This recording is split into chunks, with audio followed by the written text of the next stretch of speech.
All right. So I want to get on here a minute and just start talking about financial minestrone.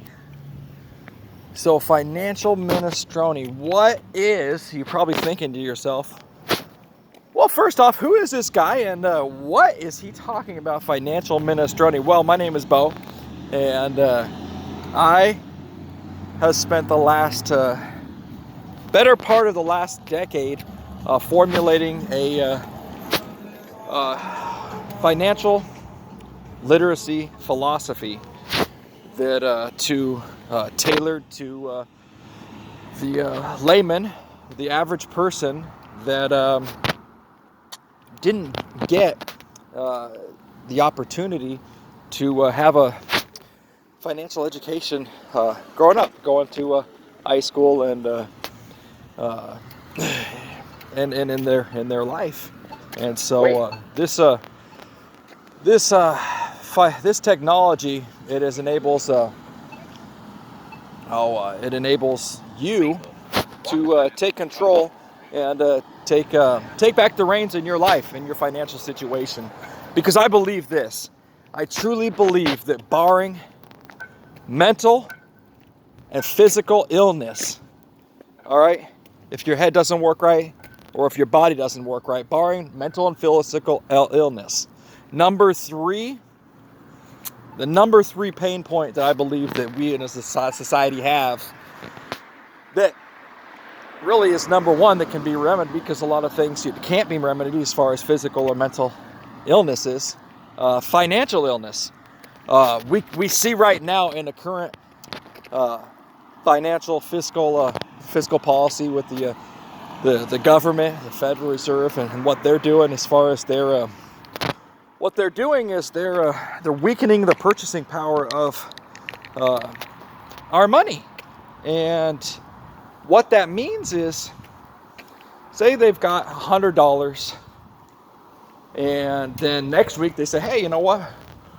We're gonna magically throw another $100 in, so now we've got $200. And say the economy is 5 people. Well, when they were wanting $1 for a steak last week, well, now they're going to want $2 for a steak because they've increased the supply. And so that can really hurt the person on Main Street. And I think you'll understand this example of milk, gas, some of those things that everyday staple products that just keep seeming to get more expensive and more expensive. And it seems like the minimum wage, agree or disagree with that policy, doesn't seem to be catching a pot shop. So anyways, Washington State. But anyways,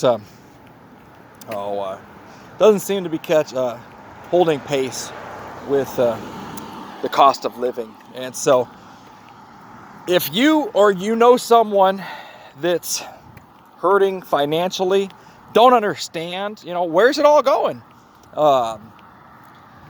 Financial minestrone, all right, is a five-step process, all right, and to break down your financial scenario and to break it down, all right, see what's going on, and then come up with some realistic game plan to get you on track for the long run. And if nothing else, this is gonna help you with this. Maybe not your path, financial minestrone. Maybe you want to go to somebody like, you're a Christian base, and not to say this is Muslim or Christian or whatever, a religious type of financial, but maybe you want to go to your religious leader for financial advice. Maybe you want to go to, Dave Ramsey. Maybe you want to go to, whatever, a financial advisor. And that's all those things are part of financial minestrone. That's one of the steps where we go ahead and just see what kind of investor you are. There's 3 types of investors, all right? And the one is an active investor.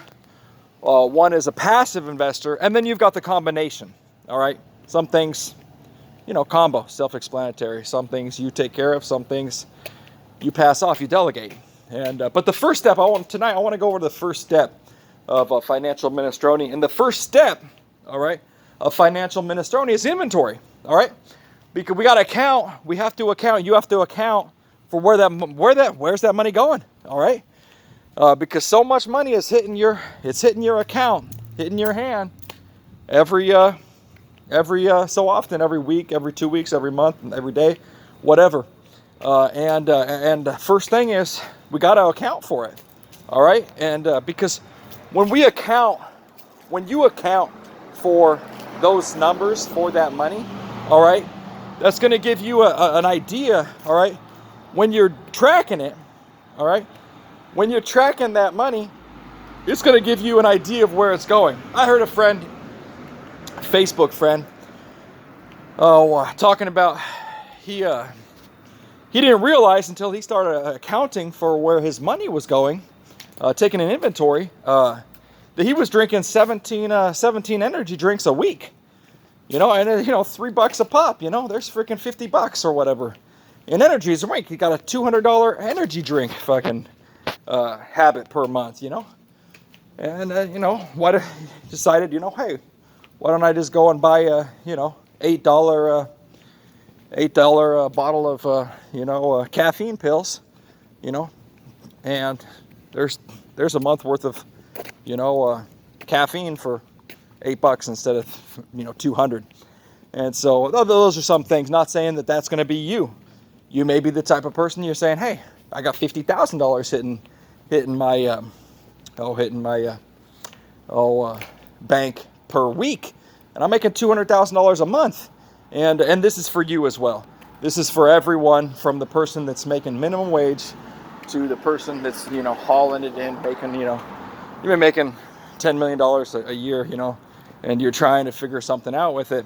This is something I believe that can benefit you, because it's a brand new technology, brand new philosophy.